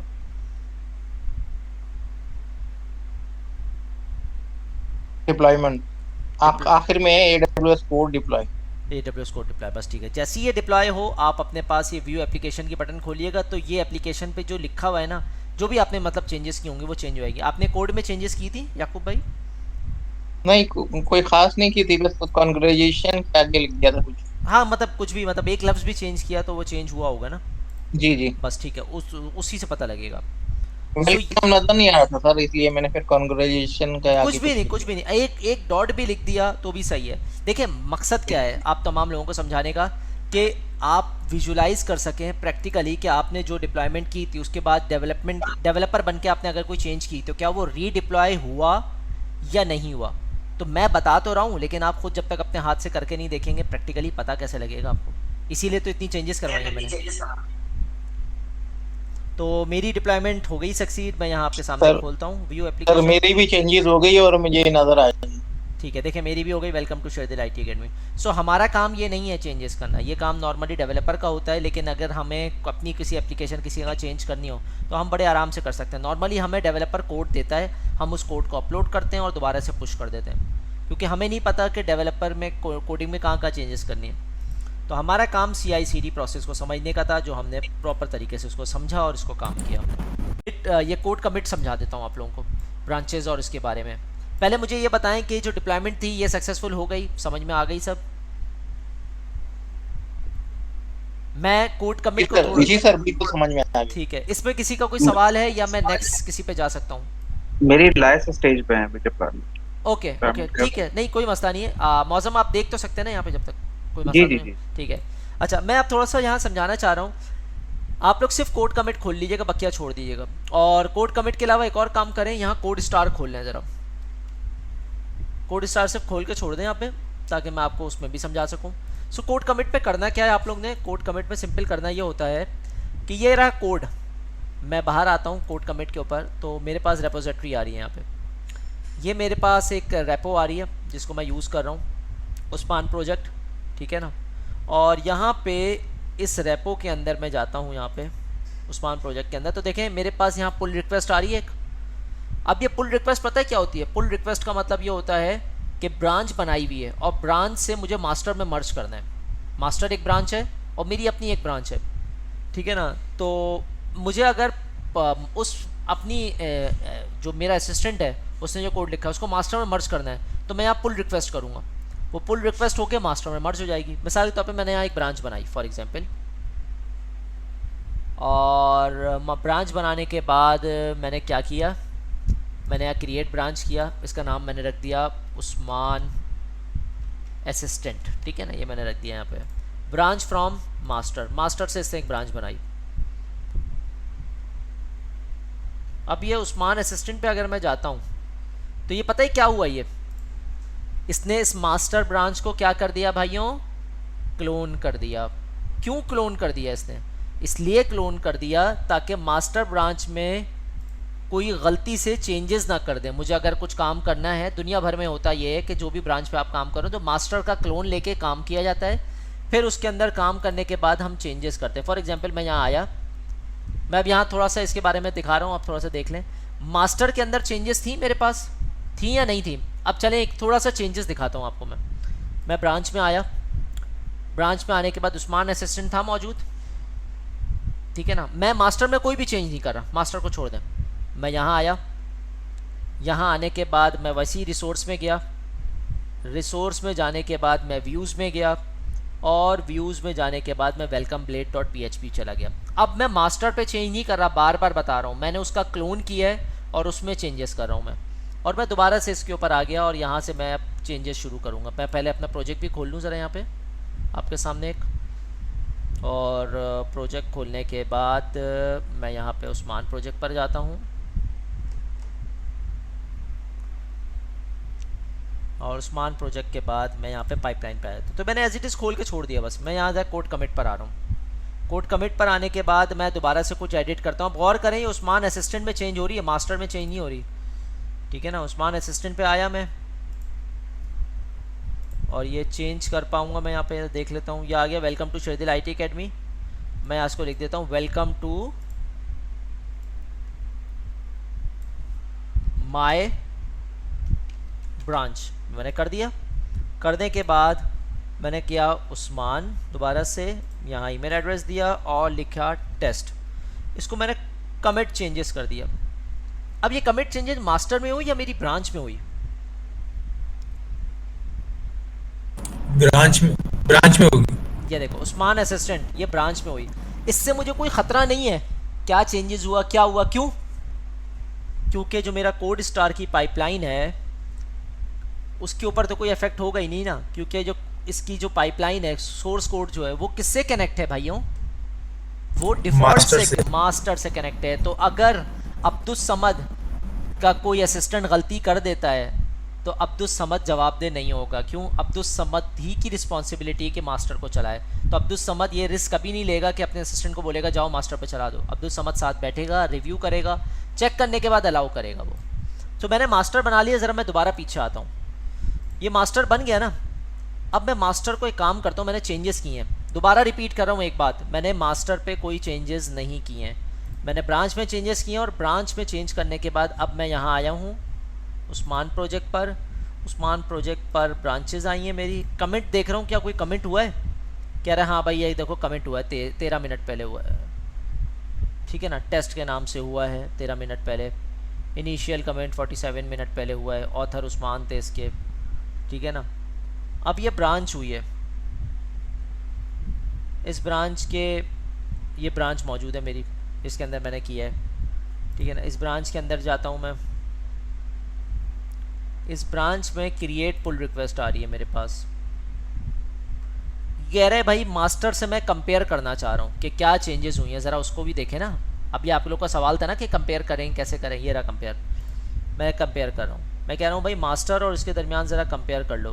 कह रहा there is no conflict between Usman Hasan, you can close pull request by merging this AWS commit console. ये देखें, ये एक चेंजेस नज़र आ रही हैं इसको, शेरदिल IT अकेडमी और वेलकम ब्रांच 2 हो गया था। ये कह रहा क्या पुल रिक्वेस्ट बनानी है, मैंने कहा भाई बना दो। तो ये टाइटल है माय पुल अच्छा, इसमें एक सवाल ये था कि कंपेयर में ये नहीं बता रहा कि पहले क्या थी और अब क्या हो। ये रही ना, पहले ये थी, ये नीचे आ गई। पहले रेड कलर मतलब पहले थी, जो चेंजेस हैं वो ये नज़र आ गई। तो कंपेयर करने के लिए कोई बेंचमार्क होगा ना, बेंचमार्क है मास्टर, कंपेयर किसको कर रहे हैं, असिस्टेंट को, यानी कि मेरी ब्रांच को। सो सोर्स ये है, डेस्टिनेशन ये है, ठीक है ना। तो ये करने के बाद अब मैं कंपेयर हो गया, मैं पुल रिक्वेस्ट बना रहा हूँ, क्योंकि पुल रिक्वेस्ट में कुछ तो बताऊंगा ना मैं किया क्या है। सो आई इसमें मेरा एक सवाल ये था कि जो डेवलपर है जिसने ये चेंजेस किए हैं, क्या वो व्यू करके नहीं देख सकता है, मतलब इस कोड को अपनी ब्रांच में कमिट करके देख? वो देख सकता है, अपनी ब्रांच में देख सकता है बिल्कुल, उसके बाद ब्रांच का एक्सेस है, लेकिन वो पुल रिक्वेस्ट नहीं कर सकता। पुल रिक्वेस्ट का भी ऑप्शन होगा उसके पास, लेकिन वो नॉर्मली करेगा नहीं, पुल रिक्वेस्ट की अथॉरिटी किसी और के पास है। अच्छा, पुल रिक्वेस्ट पे मैं क्लिक कर रहा हूँ, यहाँ पे सब क्लियर है, मैं आगे जा सकता हूँ, यहाँ तक सबको समझ में आ गया। मैं दिखाना ये चाह रहा हूँ कि मैं मास्टर से कोई चेंज नहीं कर रहा हूँ, मैंने ब्रांच बना के चेंज की, तो क्या वो अप्लाई हुई यहाँ पे या नहीं हुई, ये मैं दिखाना चाह रहा हूँ प्रैक्टिकली। या आज से पहले राइट्स मैनेजमेंट कैसी है, राइट्स मैनेजमेंट कैसे करेंगे? राइट्स मैनेजमेंट के लिए फिर आपको कुछ पॉलिसीज़ देनी होगी, वो मुझे देखना पड़ेगा, वो शायद मुझे यहाँ से आइडिया नहीं, शायद सेटिंग वगैरह में हो, तो मुझे उसको थोड़ा सा देखना पड़ेगा। बट डेफिनेटली उसका भी ऑप्शन है यहाँ पे आपकी पॉलिसीज़ के ऊपर, बट वो अभी बताना थोड़ा सा मुश्किल होगा। उस्मान भाई एक क्वेश्चन ये पूछना था कि इसमें जो हमारे डेवलपर्स होंगे, जिस तरह गिट या गिटहब के अंदर हम उनको ना परमिशन देते हैं कि आप हमारी रेपोजिटरी को एक्सेस कर सकते हैं, तो इसमें हम IAM यूजर के थ्रू अलाउ करेंगे कि आप हमारी रेपोजिटरी को एक्सेस करें? नहीं, जो भी डेवलपर, नहीं, दूसरा ऑप्शन है वो अभी दिखाता हूँ, अब ये हो जाए फिर इसके फौरन बाद दिखाता हूँ, ठीक है। अच्छा जी, मैं आगे चल सकता हूँ क्या, पुल रिक्वेस्ट बना दूँ, सब सिंक हैं, सबको बात समझ में आ गई है।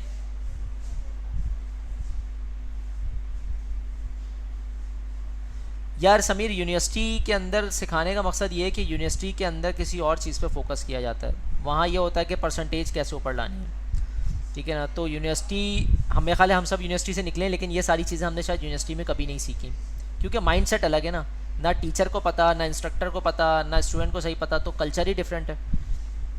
दैट्स द रीज़न, हमने तो इसके नाम भी नहीं सुने थे यूनिवर्सिटी में। बिल्कुल बिल्कुल यही मसला है। अच्छा, मैं चलूँ फिर पुल रिक्वेस्ट के लिए? आसिफ और अब्दुल समद कह रहे हैं चलें, बकिया लोग भी सिंक हैं भाई। ये जो चीज़ मैं करा रहा हूँ ना, ये आज से पहले हमने किसी कोर्स में नहीं कराई है। मैं एडिशनल सिर्फ इसलिए दिखाना चाह रहा हूँ क्योंकि आप लोग के क्वेश्चंस इतने मज़े के आ रहे हैं कि मैं सोच रहा हूँ कि थोड़ा सा कुछ नेक्स्ट लेवल पे लेके जाऊँ और थोड़ा सा बैक एंड प्रोसेस और समझाने की कोशिश करूँ मैं, ताकि आप लोग अपने टीम के साथ काम करें, तो ऐसा ना हो कि चलता हुआ कोड ख़राब हो जाए आप लोगों का। सो मैं क्रिएट पुल रिक्वेस्ट करता हूँ, ये क्रिएट पुल रिक्वेस्ट पर आया, ठीक है ना। कोई मर्ज का कॉन्फ्लिक्ट नहीं है, कुछ नहीं है, डेस्टिनेशन मास्टर है, सोर्स ये है, ये कह रहा है मर्ज कर दूं, ठीक है ना। अब एक्टिविटी क्या हुई है, एक्टिविटी भी देख लें, ये एक्टिविटी हुई है पुल रिक्वेस्ट की। चेंजेस क्या हुई हैं, चेंजेस आपको यहाँ नज़र आ रही होंगी, 2 लाइन की चेंजेस हुई हैं। कमेंट क्या हुए हैं यहाँ पे, ये कमेंट हुए हैं 5 मिनट पहले, मैं इसको मर्ज करने जा रहा हूँ।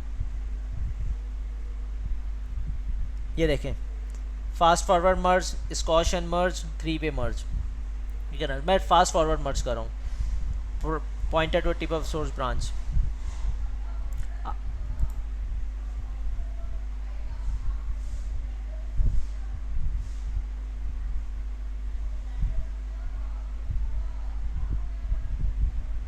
ठीक है जी, ये कंप्लीट हो गया, अब मेरी अब मर्ज हो गया है, ठीक है ना। मैं यहाँ जाता हूँ ज़रा कोड स्टार पे, ये देखें जस्ट नाउ हो गया। अभी ये शुरू हो जाएगा प्रोसेस फ़ौरन। सर ये 3 ऑप्शन नजर आ रहे थे मर्ज में, इनमें फर्क क्या, डिफरेंस क्या है? मैं 1 मिनट बताता हूँ आपको, 1 मिनट। ये देखें इन प्रोग्रेस से शुरू हो गया। मैं वापस से पीछे जाता हूँ, देखता हूँ कि ये मर्ज का ऑप्शन देख सकूँ कि क्या दिखा रहा था वो।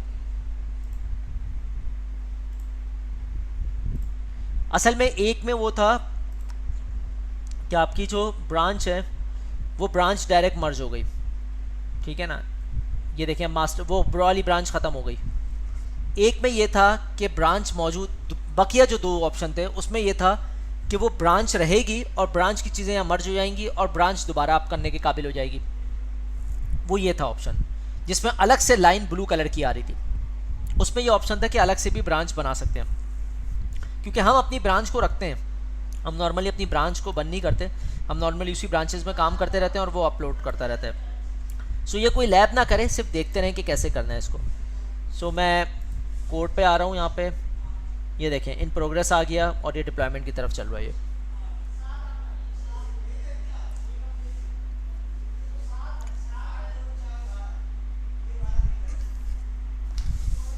सर अभी जो हमने मास्टर में चेंजेस किए हैं, इसकी इसने ब्रांच बनाई होगी?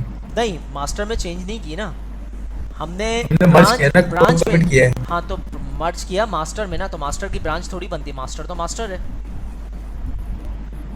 देखो मैंने मर्ज करके, असल गोल क्या था अब तो समझ, असल गोल ये था कि मास्टर में कोई चेंजेस ना करें, पहले कोई ब्रांच बना के चेंज करें और आखिर में मास्टर से मर्ज कर दें।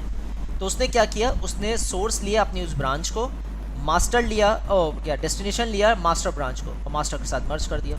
तो जो सब ट्री था वो सब ट्री का ऑप्शन आप रख सकते हैं, लेकिन मैंने नहीं रखा। मैंने पूरी ब्रांच को उठा के जहाँ जहाँ चेंजेस थी वो पूरी चेंजेस करके ब्रांच ख़त्म कर दी मैंने। ओके, तभी तो देखें मैं दोबारा ब्रांच में क्यों, मुझे ब्रांच नज़र नहीं आ रही, क्यों? क्योंकि मैं वो चेंज कर चुका हूँ मैं। अच्छा देखें ये अभी तक डिप्लॉयमेंट चल रही है। मीनवाइल ज़रा पीछे आ जाते हैं, ये डिप्लॉयमेंट चल रही है। मेरा ख्याल है शायद जोहेब ने एक सवाल किया था, उसका भी जवाब दे दूँ कि किस तरह से एक्सेस दिया जाएगा। तो ये डिप्लॉयमेंट अभी हो जाती है तो आपको नज़र आ जाएगी। जब तक मैं कोड कमिट पर आता हूँ, मास्टर ब्रांच पे आता हूँ, पिछला कोड देख सकते हैं मर्ज के बाद, मेरा ख्याल है नहीं देख सकते, शायद वो अपलोड हो गया।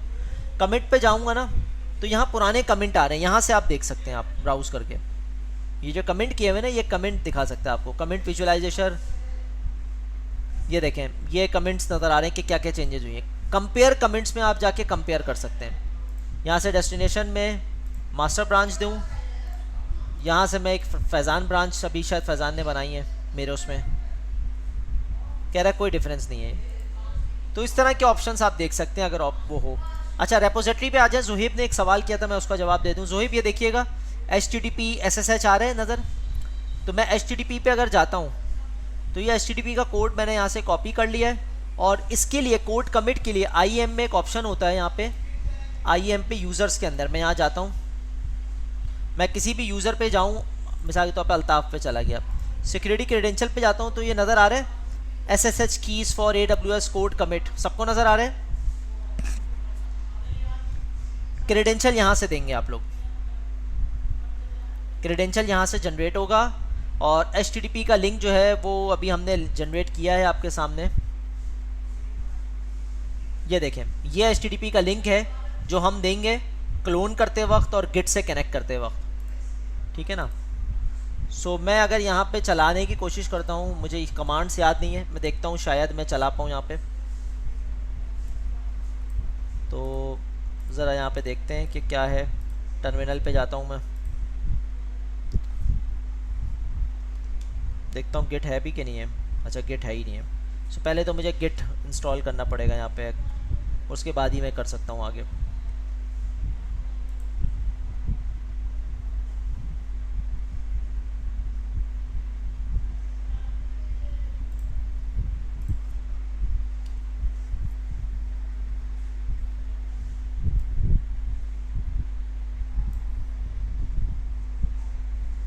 जो ब्रांच हमने बनाई थी उसकी पाइपलाइन हम कहाँ से देख सकते हैं? उसकी पाइपलाइन वही ना, ब्रांच जो बनाई थी वो तो मर्ज कर दी ना कोड कमिट पे हमने। वो जो ब्रांच बनाई थी, वो ब्रांच बना सही। के जैसे ही मास्टर में बंच की, उसकी पाइपलाइन ये चलनी शुरू हो गई। ये रही पाइपलाइन, ये तब देखें। मर्ज करने से पहले उस्मान भाई एक ऑप्शन भी था डिलीट करने का, अगर आप डिलीट पे चेक नहीं लगाते ना तो ऑटोमेटिकली दूसरी भी रहती है वो। अच्छा नहीं, इसमें एक मर्ज का ऑप्शन था, वो मैंने शायद गौर नहीं किया। जी जी। तो वो नॉर्मली डाटा मर्ज करता है, ठीक है ना। और नॉर्मली होता क्या है, जब भी आप किसी ब्रांच में काम करते हैं इसके साथ, तो जब भी आप कोई मर्ज करते हैं ना, उसमें आप ऑप्शन देते हैं कि ब्रांच डिलीट कर दो, क्योंकि ब्रांच का तसव्वुर या ब्रांच की अवेलेबिलिटी उस वक्त तक हमें रखनी होती जब तक वो मर्ज ना हो जाए। उसके बाद हम नई ब्रांच बना के काम शुरू कर देते हैं। मेरा कोड मेरा ख्याल है चल गया है, मैं यहाँ दिखा देता हूँ जो हमने ब्रांच से बनाई थी। अभी तो हम मास्टर से काम कर रहे थे, ये देखें। क्लियर है सबको? पहले हमने मास्टर से किया था, फिर हमने अपनी ब्रांच बनाई, ब्रांच में चेंजेस की, मास्टर में कमिट किया, मास्टर ने खुद उठा लिया। तो मेरा ख्याल है CI/CD का प्रोसेस शायद आपको काफ़ी अच्छा समझ में आ गया होगा। इस पर रिवर्ट करने का क्या प्रोसेस है, अगर लेट्स से कोई मसला हो जाए प्रोडक्शन नहीं, से, इसको कमिट आपने कमिट कर दिया तो कमिट रिवर्ट थोड़ी होगा। मास्टर से रिवर्ट नहीं हो सकता। मास्टर में कर दिया, तभी तो बार बार मैं कह रहा हूँ कि मास्टर में कर दिया तो गए फिर आप, क्योंकि मास्टर लिंक है पाइपलाइंस के साथ। अगर रिवर्ट करना है तो ब्रांच पे करके आप करें, मास्टर से रिवर्ट नहीं होता डायरेक्टली। सही है। तो इसका मतलब ये कि अगर ब्रांच हमने बनाई है तो उस ब्रांच को पहले अच्छी तरह टेस्ट कर लें। ब्रांच को टेस्ट कर लें, क्योंकि मास्टर का मतलब प्रोडक्शन पे डिप्लॉय कर दिया है आपने। सही है। तो उम्मीद करता हूँ क्लियर हुआ होगा यार। आप लोग अपनी डिलीट कर दें चीज़ें वगैरह सारी, अपने प्रोजेक्ट को डायरेक्टली डिलीट कर दें, और कोड कमिट की जो आपने ये रेपोजिटरी इसमें बैकअप का कोई प्रोसेस है, बैकअप अगर लेने का? अच्छा, अगर हम कमिट करने मास्टर में भी जा रहे हैं कमिट करने, तो मास्टर की तरफ हम बैकअप ले लें। अच्छा हाँ, राशिद कह रहे हैं गेट में रिवर्ट का ऑप्शन है, तो यहाँ से शायद डायरेक्ट ऑप्शन ना हो, वो आपको फिर गेट करना पड़ेगा, वो CLI वाला करना पड़ेगा, क्योंकि GUI पे राशिद सारे ऑप्शन नहीं मिलेंगे आपको।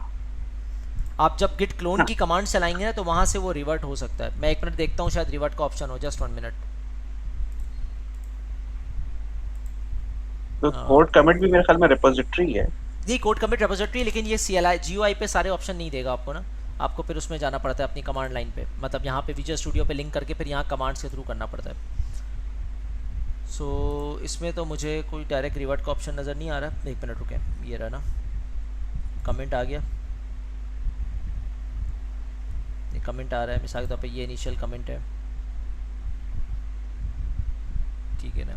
ये रहा पूरा कमेंट जो ग्रीन कलर में आ रहा है।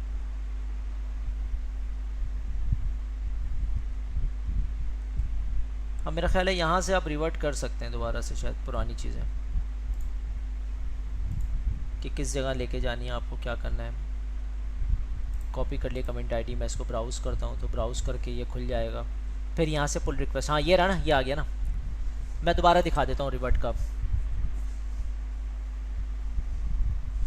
जी, कोड स्टार्ट भी कर सकते हैं, डिलीट भी कर सकते हैं। अच्छा जुहेब, इनका मौज़म का सवाल अच्छा है, ज़रा इसको समझ लें आप लोग। मौज़म का सवाल था कि हमें रिवर्ट करना हो तो क्या करें। मैं आपके सामने एक प्रैक्टिकल डेमो देने जा रहा हूँ। हम पुराने वाले पे वापस चलते हैं, ठीक है मौज़म। मैंने ये खोला, मैं कमिट पे गया। पहला कमिट क्या था मेरा, सबसे पहला वाला ये वाला था मेरा पहला कमिट, 1 घंटे पहले जो किया था। मैं इसको क्लिक करता हूँ, अभी करंट ये चल रहा है हमारे पास। मैंने इसको क्लिक किया और इन्वायरमेंट एग्जाम्पल, इसके अंदर जिस फाइल में मुझे जाना है वो कौन सी फाइल थी हमारी जिसमें हमने चेंज किया था, व्यू के अंदर थी ना। 1 मिनट मैं देख रहा हूँ कि वो, अच्छा पेज 1 of 10 है ना। मैं यहीं से डायरेक्ट चला जाता हूँ, 1 मिनट रुकिए। शायद ऊपर टॉप पे ऑप्शन होगा मेरे पास, मैं यहाँ से जाता हूँ।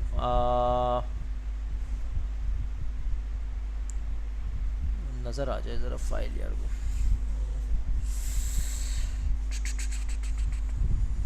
view.php था मेरा ख्याल है।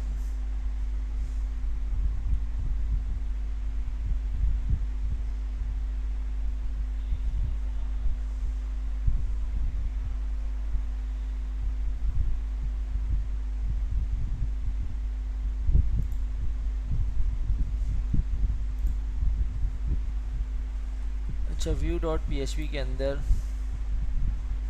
उसका नाम क्या था, वेलकम ब्लेड, ये रहा वेलकम ब्लेड.php। मैं इस पर गया, और वेलकम ब्लेड डॉट PHP के अंदर पुरानी फाइल में लिखा क्या था, ज़रा इसको पढ़ भी लें हम लोग। ये तो 503 एरर की फ़ाइल दे रहा है। ये रही वेलकम ब्लेड की फ़ाइल। वेलकम ब्लेड की फ़ाइल में लिखा PHP रेलावेल का क्यूरी थी। ठीक है आसिफ, कोई मसला नहीं है। तो मैं यहाँ करने जा रहा हूँ ब्राउज़ फाइल कंटेंट। ये मैंने फ़ाइल कंटेंट यहाँ खोल लिया ब्राउज़ करके, ठीक है ना। इसकी मैंने पुल रिक्वेस्ट बना ली। पुल रिक्वेस्ट पे आया मैं, यहाँ से सोर्स मेरे पास कुछ नहीं है, मैंने इसको कंपेयर किया।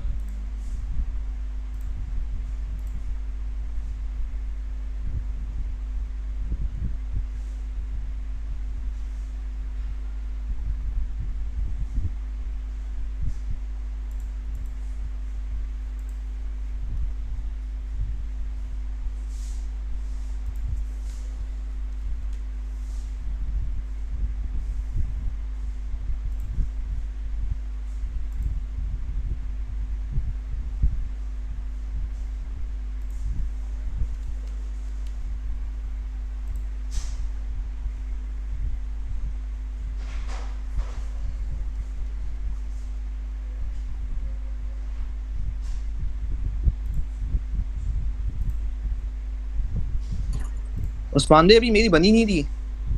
अच्छा बनी नहीं है तुम्हारी, ओके।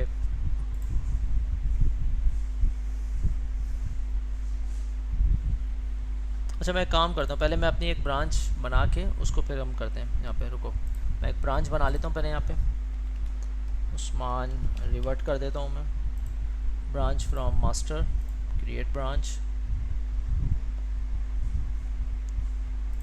मैं यहाँ जाता हूँ, यहाँ मैं देखता हूँ कि कमेंट्स आ रहे हैं। कमेंट्स में पुराना वाला कमेंट था मेरे पास, उसको मैं उठा लेता हूँ।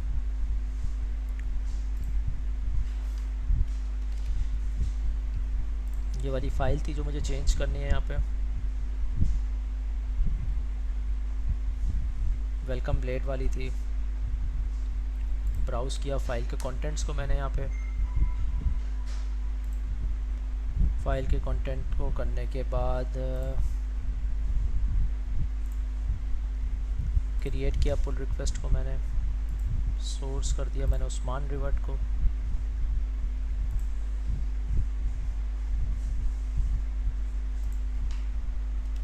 टेस्ट किया मैंने, पुल रिक्वेस्ट किया मैंने,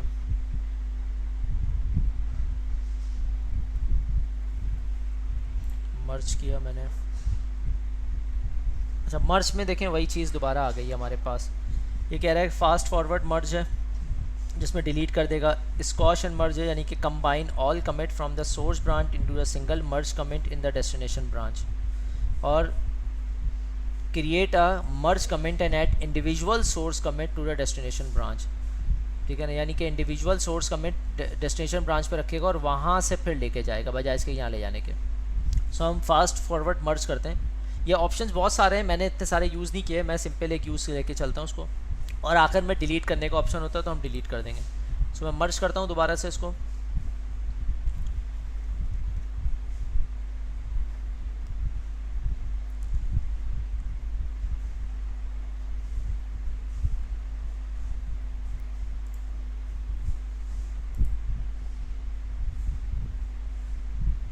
स्मान प्रोजेक्ट पर आया मैं।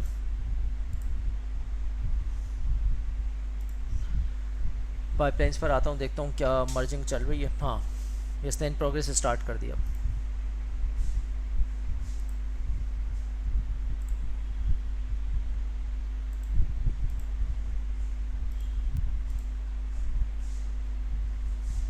तो ये देखें इन प्रोग्रेस स्टार्ट हो गया। मैं बैक एंड पे लेके जा रहा हूँ उसको, मतलब जो मौज़म ने कहा था ना रिवर्ट कर सकते हैं, वो रिवर्ट की लैब करवा रहा हूँ आपको। ये रिवर्ट की लैब काफ़ी हेल्पफुल होगी आपके लिए। सर ये रिवर्ट हम मास्टर को कर रहे हैं, जो आपने ब्रांच बनाई थी उसका रिवर्ट कर रहे हैं, पुल कर रहे हैं? देखें मास्टर का ही मैंने ब्रांच बनाई। मास्टर की ब्रांच बनाने के बाद मैंने उसमें से पुराना कमिट उठाया, 1 घंटे पहले जो चेंजेस की थी पुरानी, उसको मैंने रिवर्ट किया। रिवर्ट करके टेस्ट किया मास्टर में, मास्टर से पुल रिक्वेस्ट बनाई उसको, ब्रांच में बनाई। ब्रांच से पुल रिक्वेस्ट की मास्टर को, जैसे ही मास्टर में पुल रिक्वेस्ट गई मुझे इसने स्टार्ट कर दिया यहाँ पे। दोबारा रिपीट करेंगे, आपने क्या किया देखिए दोबारा? पहले मैंने अपनी ब्रांच एक बना ली नई। जब नई एक ब्रांच बना ली तो नई ब्रांच लेने के बाद मैं कमेंट्स में गया, उसमें दिखा रहा था कि आपने इतनी दफ़ा चेंजेस की। मैंने कहा पहली दफ़ा जो चेंजेस की वो लेकर आ जाओ सामने। जब वो जो पहली दफ़ा चेंजेस थी वो लेकर आया, वो उठा के लाने के बाद उसको मैंने चेंजेस वगैरह देखा, टेस्ट किया। उसके बाद मैंने पुल रिक्वेस्ट बनाई। पुल रिक्वेस्ट के लिए उसको सोर्स चाहिए होता है ब्रांच और डेस्टिनेशन चाहिए होता है मास्टर। मैंने मास्टर के साथ उसको लिंक किया, लिंक करने के बाद उसको चलाया तो वो लिंक कर दिया और उसके बाद इसने डिप्लॉयमेंट शुरू कर दिया आपके सामने।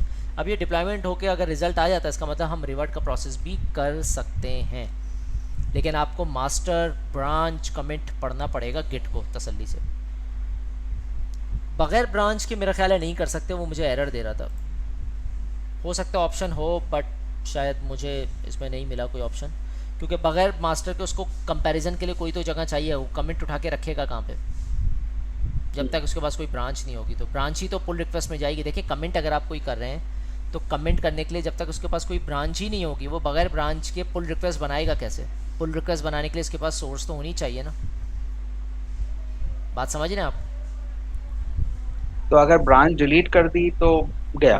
ब्रांच डिलीट अगर नहीं ब्रांच डिलीट कर दी कोई मसला नहीं, कमेंट तो रहेगा ना, कमेंट से ब्रांच का थोड़ी ताल्लुक। लेकिन जब आपको रिवर्ट करना हो या मर्ज करना हो, कुछ भी करना हो, ब्रांच के बगैर नहीं कर सकते ना। क्लोन बना के ही तो कंपैरिजन करेगा वो। नहीं मतलब तो प्रोसेस ये होगा कि अगर लेट्स से किसी डेवलपर ने आपके सामने इसको बना के दी थी देखें, मैं आपके सामने हूँ यहाँ पे। अब आप ज़रा गौर करें कि आपको ब्रांच नज़र आ रही है यहाँ पे? मेरी वाली, ये फैज़ान की छोड़ दें, मेरी वाली नज़र आ रही जो हमने बनाई थी? नहीं है, ठीक है ना। अच्छा अब यहाँ पे देखें, कमेंट में जाता हूँ, जहाँ कमेंट मौजूद होगा। ये 3 कमेंट तो हमने किए थे बारी बारी, एक मैंने 33 मिनट पहले किया था। अब इस कमेंट को मैं वापस लेकर आता हूँ, फाइल उठाता हूँ, वापस लेके जाके मर्ज करता हूँ, वो वहीं रोक देगा। वो कहेगा ब्रांच कहाँ है भाई, आपको मैं किससे कंपेयर करूँ? ये तो कमेंट है। दोबारा करके दिखाएंगे एक मिनट जरा, दोबारा से अगर प्रोसेस से पहला वाला इसी में। हाँ 1 मिनट रुकें, पहले ये डिप्लॉयमेंट चल रहा है। अच्छा ठीक है, मैं यहाँ एक ब्रांच आपके सामने बना लेता हूँ। क्रिएट ब्रांच मैंने किया उस्मान 23 करके, ठीक है।